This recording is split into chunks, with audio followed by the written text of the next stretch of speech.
So as Ronja was saying, one of the fundamental aspects of living from an empowered space is understanding the context, or settling into the understanding that lack cannot exist. And so there's a lot of layers to that. And I actually want to zoom back a little bit as well, because sometimes simply having context about something really helps shape our experience of life. So having a certain context for life helps us shape our experience. And so when I was sitting here, I was like, okay, an empowered living.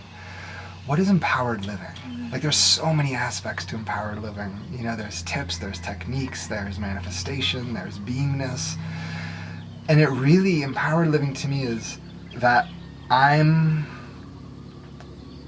in the driver's seat, so to speak. Like, I'm in control. Like, I'm guiding the flow of my life, as opposed to I'm trying to navigate circumstances.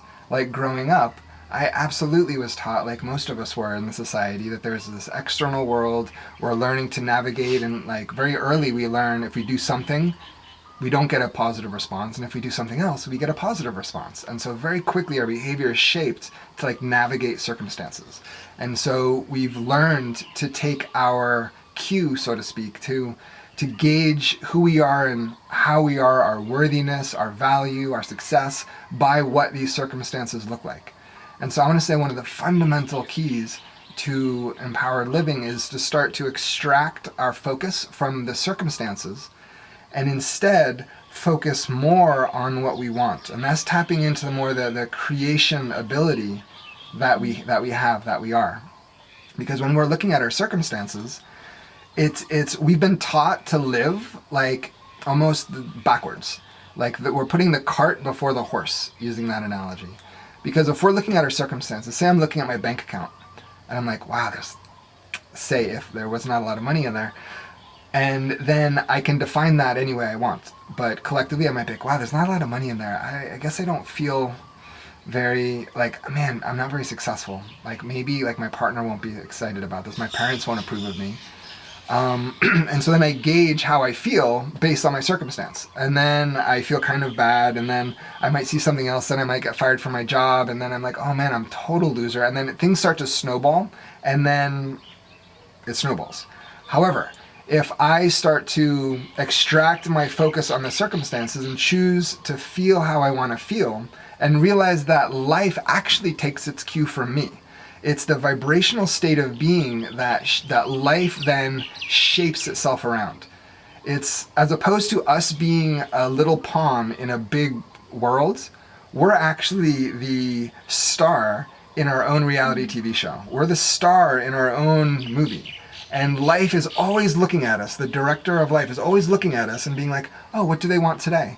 And life takes its cue from our state of being, meaning like our vibrational, our attitude, basically. And then it cues up the situations and circumstances around that. So back to the lack. Yes. So, okay. So one of the primary misconceptions that our civilization currently has is this thing called lack, is that there's not enough. If you have something, or if something happens, then you're going to limit my ability to be happy. If you don't date me and you break up with me or you leave me, then I'm not going to be happy. If I don't get that job, I'm not going to be happy. If I don't have money, I'm not going to be happy. If my parents don't approve and say I'm a good little boy, I'm not going to be happy. And that's actually the one thing in this universe that's impossible, this idea of lack. Because there's always an abundance of everything. And so I think the audience is somewhat familiar with this. So I just want to say, to kind of get this point home, for me this is really helpful, that you could say, well, if I don't have enough money, then I don't have enough money. And I want to say, no, you're having an abundance of the experience of, I don't have enough money. Or you're having an abundance of the experience of, I'm nervous, I don't know where I'm going to live, I don't have enough food. So there's always an abundance of an experience. And the experience we have is up to us.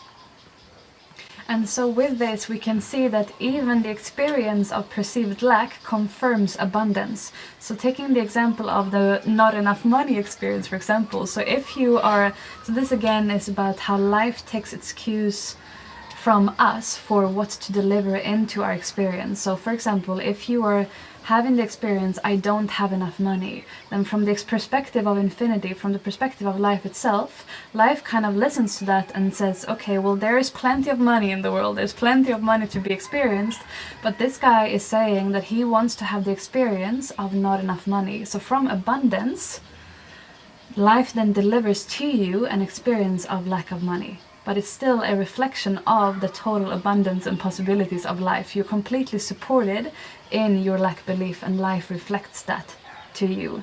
Another example is the other evening I was in a women's circle here on the island, and one of the women was talking about her experience with men, and she was saying to us in the circle, she said, you know, and there are really not many conscious men out there. There are really few awake and clear conscious men, and she was talking about this as if it was the truth. And I said to her, I have to call you on this because I do not share your experience. This might be true from within your view of the world and what you're perceiving, so life is reflecting that. But I am experiencing that there is a lot of beautiful, awake, conscious, clear, loving men, and they show up in abundance in my life because that's what I believe, and that's what life keeps on reflecting to me. One of them sitting next to me here, so it's in terms of both, you know, intimate partners as well as friends, and just really generally awesome men. And she said, oh, but it's not just me, it's also these other women having the same. It seems like everyone is having the same experience. And I said, yes, that makes perfect sense, because if you are holding a very fixed point of view of something, a very fixed vibrational stance, then life will reflect that to you in terms of other people who share the same experience, other people who resonate with that and who can co-agree. And then it seems like, because it's been confirmed by other people, confirming the lack of, say, good men out there, it seems like that's the reality, but that's just a reflection of life's total abundance, saying, well, there are plenty of amazing men over here, but she's saying very clearly that she wants to have the experience of not many conscious men in her life. So that's what's being delivered. And this, of course, can lead to potential, you know, self-judgment and those kind of things. But this is actually really good news, because this means that there are endless possibilities for experience. So there is really no limitation to infinity and what we can experience. So the way to shift this is to begin to really tune into, what do you say to life? What do you proclaim to be true? What are you vibrating as, so to speak? And then watch how life shapes itself around that.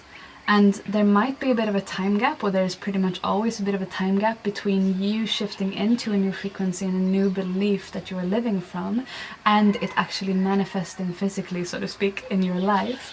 But this is something that, if you haven't noticed already, once you become really clear and conscious about what you are sending out in terms of your feelings, your words, your actions, and your thoughts, then you'll start noticing how life is so responsive to our inner state of being and what we believe about it.